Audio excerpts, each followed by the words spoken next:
Hello class, Mr. Geisler here today.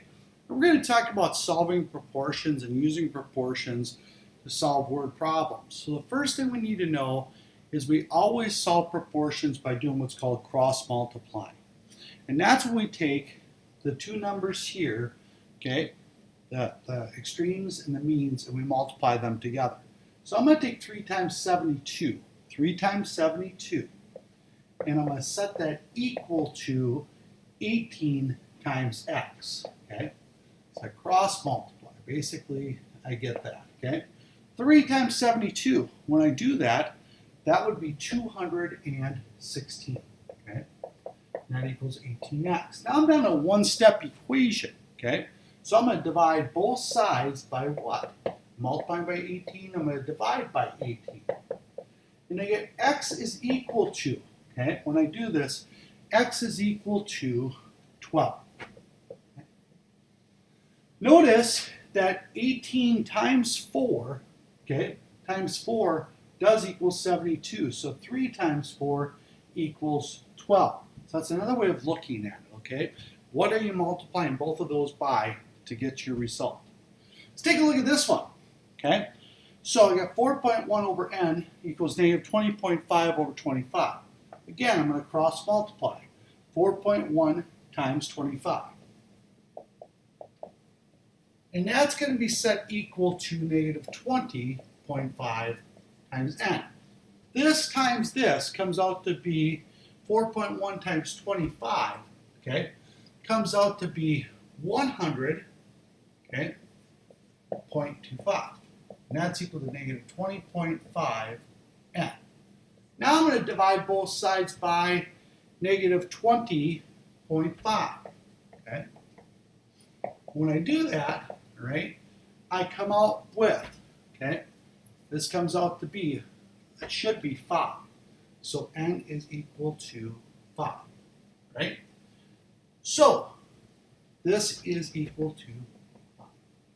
So quick check. I multiply this by 5. Oh, and I forgot about something. What did I forget? I forgot the negative. Okay, a negative divided by into a positive is always a negative. So it's a negative 5.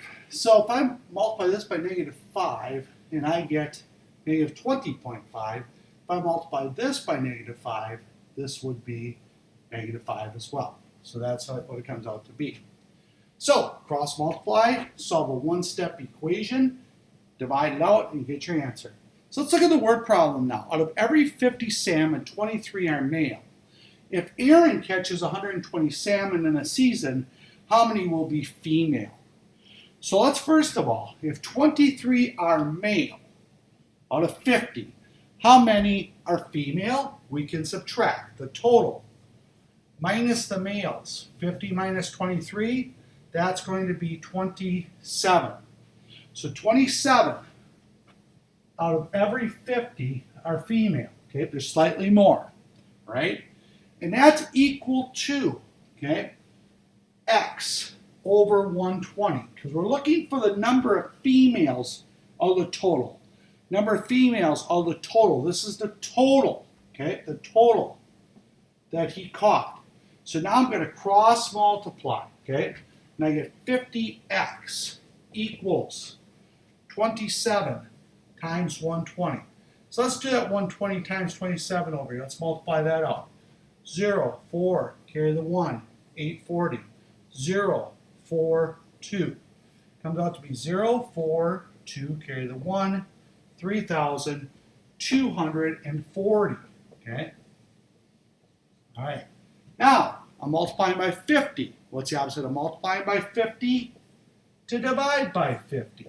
And I get x is equal to 50. Goes into this. Let's do it over here real quick. Goes into 324 6 times. 6 times 50 is 300. Get 240. Bring down to 0. 224 bring down to 0.